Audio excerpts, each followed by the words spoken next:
Everyone नमस्कार खुलुमबाय मैं मालिके पुनर्बार आपनालोকক मोर चेनेल आन एटी नतुन भिडिअ स्वागतम जनाइछु। আজি रविवार उठातो अकनमान देरिये হৈ গল 8:30 बाजिल मैं गा पा धुई आहिलो एतिया ब्रेकफास्ट बनाबोलै जाऊ। আজি ब्रेकफास्टत मैं साना बनाम सो भाबिलो रेसिपिটো अकनमान आपनालोকৰ লগত शेयर কৰি দিম। सानाটোতো একো शेयर কৰিব লগা रेसिपि নহয় तथापिও भाबिलो मैं केनेके बनाও हेतु शेयर কৰিম আৰু দিনটোলে ব্লগটো বনাম বুলি ভাবিছো কি হয় নেজানো। ভিডিওটো শেষলৈ চাই থাকিব বুলি আশা ৰাখিছো। তেন্তে বলক এতিয়া ব্ৰেকফাষ্টটো আগতে বনাই লওঁ।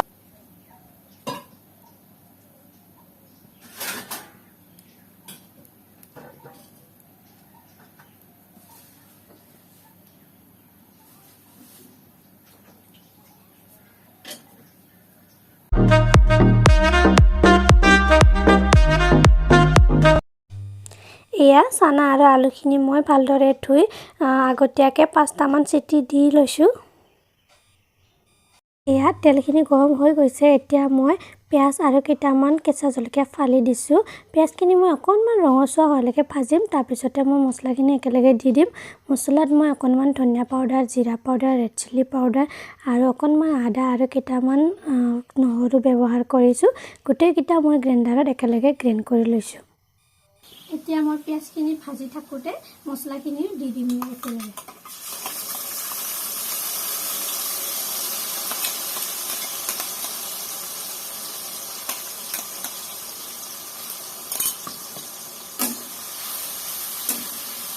এয়া মই মছলাখিনি ভালদৰে ভাজি ল'লোঁ। মছলাখিনি ভাজি থাকোঁতে হালধি আৰু নিমখ দিলোঁ, কিন্তু কেমেৰাটো অফ হৈছিল কাৰণে দেখুওৱা নহ'ল। মছলাখিনি ভালদৰে ভাজি লৈ এতিয়া মই বইল কৰি থোৱা চানা আৰু আলুখিনি দি দিম। এতিয়া মই চানা আৰু আলুখিনি ঢাকি ভালদৰে ভাজি ল'ম।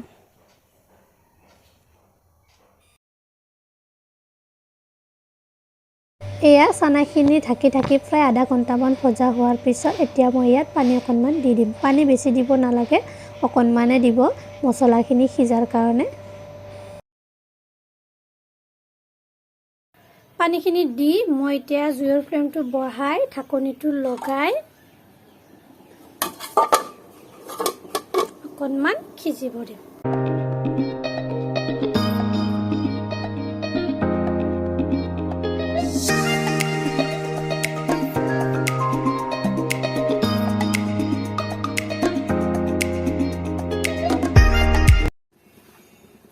হৈ গ'ল মোৰ চানা চব্জি বনোৱা। এয়া মই পানীখিনি গোটেই শুকাব দি দিলোঁ, তেতিয়া ৰুটিৰ লগত খাবলৈ ভাল হয়।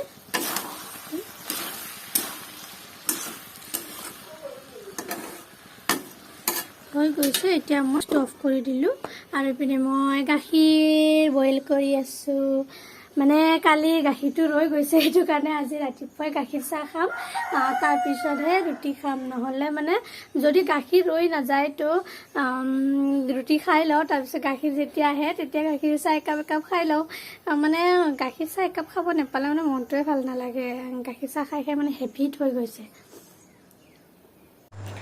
Good evening everyone. অথনি ৰাতিপুৱা ৰুটি বনাই আছিলোঁ যে চানা বনাই আছিলোঁ, তাৰপিছতে ৰুটি বনোৱাটো দেখুওৱা নহ'ল, মানে জল্দিকৈ বনাই দিলোঁ আৰু দুপৰীয়াটো একদম ভিডিঅ' কৰিবলৈ টাইম নহ'ল। এতিয়া গধূলি চাহ খাবলৈ লৈছোঁ। এইটো তোৰ হয়, এইটো দিদিৰ হয়। এতিয়া আমি গধূলি গাখীৰ চাহ একাপ খাই লওঁ। তাৰপিছত আজি মোৰ ফেভাৰেট বস্তু বনাম, মানে হাঁহ বনাম আজি। ইমান দিনৰ পৰা আনিলে, এয়া মনাই কাটিও আনিলে। চাওঁ দেখাই দে হাঁহটো। হা, এইটো মানে আমাৰ ঘৰত পুৰিবলৈ চৌকা নাই, সেইটো কাৰণে মানে বেলেগৰ ঘৰত পুৰিও আনিছে একেলগে। এতিয়া কাটিম, ফাৰ্ষ্ট চাহটো খাই লওঁ। কিমান দিনৰ পৰা খামকৈ হাঁহ, আজি ফাইনেলি খাব পাম। আৰু হাঁহ খাম বুলি ভাবিলেই কাৰোবাৰ কিবা নহয় কিবা এটা হৈ যায়। বেটি জ্বৰ হ'ল, তাৰপিছত আই ওলালে, তেনেকৈ ৰৈ গ'ল। তো ফাইনেলি আজি খাম হাঁহৰ লগত কোমোৰা। এতিয়া চাহটো খাই লওঁ।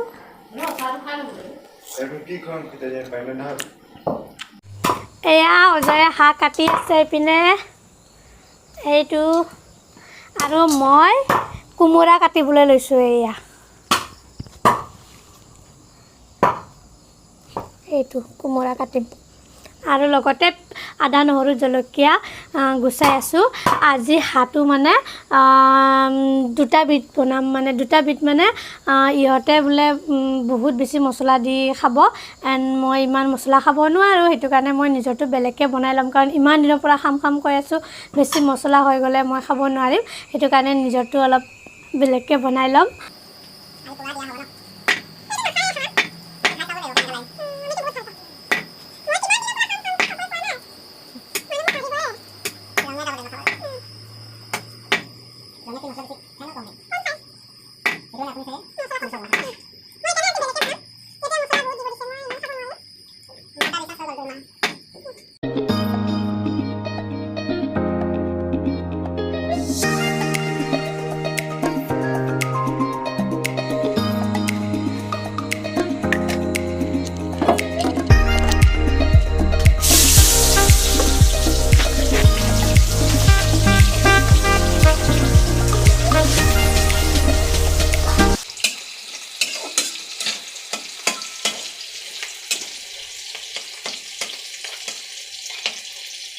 এয়া এতিয়া মই মাংস বনাবলৈ লৈছোঁ এই দুভাগ কৰিছোঁ মোৰ ফালে বেছিকৈ দিছোঁ মই এইটো এইটো হাজবেণ্ড ভাইটিয়ে খাব আৰু কাটিছিলে অজয় ই খাব ইয়াৰ পৰাও খাব ইয়াৰ পৰাও খাব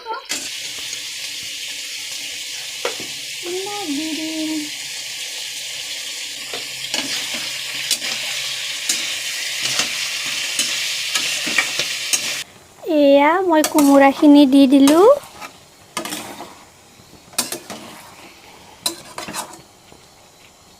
আৰু এয়া চাচোন বেটি এই ৰাতি বিস্কুটৰ টেমা লৈ কেনে ঘৰত নাছিলে ৰাতিও ফুৰিব যায়হি আমনি কৰি থকাৰ কাৰণে মায়ে লৈ গৈছিলে সেইটো কাৰণে মোৰ জল্দি কৰিবলৈ ভাল হৈছিলে এতিয়া আহি গ'ল দুষ্টুজনী মা মা মা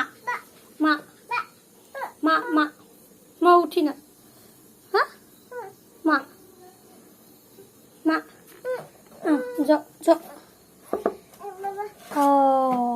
দে মা দে এয়া হৈ গ'ল হাঁহ মাংস ৰেডি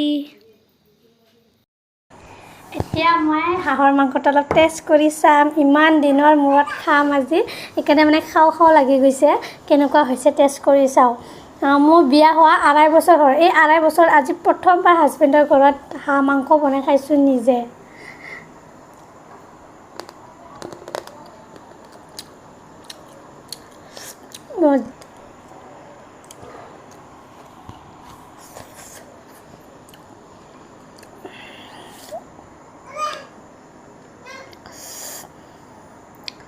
ইমান তেল ওলাইছে নহয় হাঁহত সেইটো কাৰণে বেছি টেষ্ট হৈছে ইমান গৰম খাবই পৰা নাই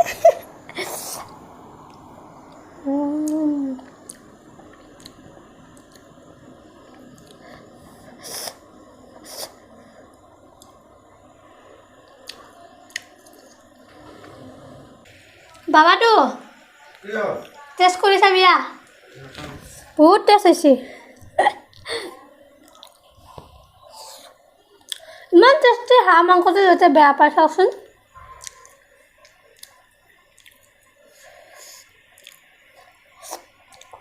আইতাক মাতা আইতাক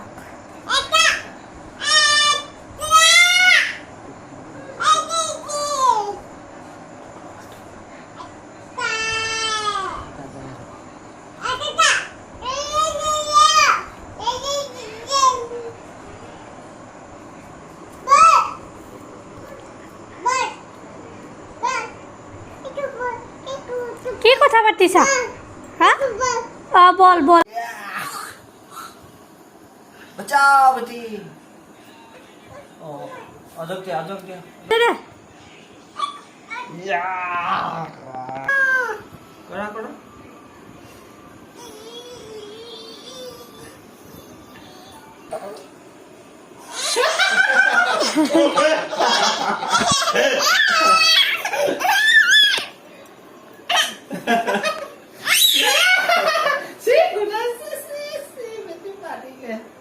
Sí, Betty Patty, sí.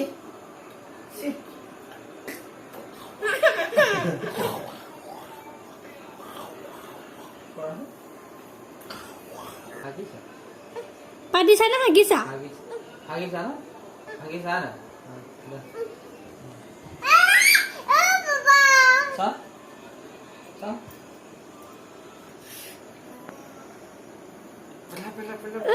মনা খোৰাক দে পেলাই দিয়া মনা খোৰাক পেলাই দিয়া ইয়া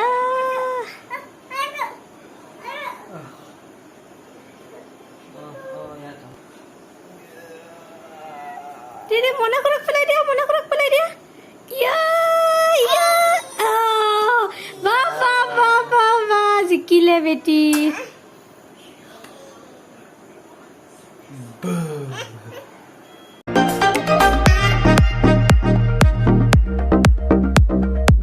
So friends, আজি মোৰ এই ভিডিওটো মই বনাইছিলো বেটি চুলি কটা দুদিন আগত মই ভিডিওটো এডিট কৰিব পৰা নাছিলো কাৰণে আপলোড দিব পৰা নাছিলো দুদিন পিছত বেটি চুলি কটা হৈ গল আকৌ আলহী ঠেৰ আছিল কাৰণে সময়ও পোৱা নাছিলো কিন্তু ভিডিওটো কষ্ট কৰি বনোৱাৰ পিছত ডিলিট কৰি দিবলৈও মন নাযায় কাৰণ দুৰ্গা পূজাতে মই এনেকুৱা হৈছে দুৰ্গা পূজাৰ শপিং কৰা ভিডিও মই বনাইছিলো মানে দুৰ্গা পূজা এক সপ্তাহ মান আগৰ পৰা বেটিৰ আই ওলাইছিল হেতু কাৰণে আমি কটো বজাৰ কৰিব যাব পৰা নাছিলো হেতু কাৰণে পূজাৰ এদিন আগত আমি বজাৰ কৰিব গৈছিলো সব মই হে বজাৰ কৰিব মানে শপিং কৰিব যোৱা ভিডিও আকৌ পূজা বুলি ওচৰৰ বৌ বাইদেউ কেগৰাকী মানে ফেচিয়েল থ্ৰেডিং কৰিছিল হেবোৰো মই অকনকে ভিডিও বনাইছিলো কিন্তু এডিট কৰিব টাইম পোৱা নাছিলে কাৰণে পূজা পাৰ হৈ গল হেতু কাৰণে হাজবেণ্ডে ক'লে যেতিয়া যোনটো ভিডিও দিব লাগে হেতু দিলে ভাল লাগে তুমি পূজা শপিং কৰা ভিডিওটো যদি পূজাৰ পাছত দে মানুহে ভাল নাপাব সো এটো আৰু আপলোড দিব নালাগে ডিলিট কৰি দিয়া বুলি কোৱা কাৰণে মই ডিলিট কৰি দিলো কিন্তু এনেকে ভিডিও বিলাক বনাই ডিলিট কৰি দিবলৈ মন নাযায় হেতু কাৰণে মই এটো ভিডিও ডিলিট নকৰিলো ভিডিও এটা বনাবলৈ কিমান কষ্ট হয় কিমান সময় দিব লগা হয় সো ইমান কষ্ট কৰি কেনে ভিডিওটো বনোৱাৰ পিছত ডিলিট কৰি দিবলৈ মন নাযায় এটো কাৰণে দেৰি হলেও আগবঢ়ালো আপোনালোকলৈ সো আশা কৰিছো আজি ভিডিওটো চাই আপোনালোকৰ ভাল লাগিল যদি ভাল লাগিল তেন্তে লাইক শেয়াৰ কৰি দিব আৰু যি সকলে এতিয়ালৈকে মোৰ চেনেলটো সাবস্ক্ৰাইব কৰা নাই প্লিজ সাবস্ক্ৰাইব কৰি দিব আৰু ওচৰতে থকা বেল বাটনটো ক্লিক কৰি অল কৰি দিব যাতে মই কিবা নতুন ভিডিও দিলে প্ৰথমে আপোনালোকে নটিফিকেশন পাই যায় চলক পাম আন এটি নতুন ভিডিওলৈ আজিলৈ ইমানতে সামৰিছো বাই বাই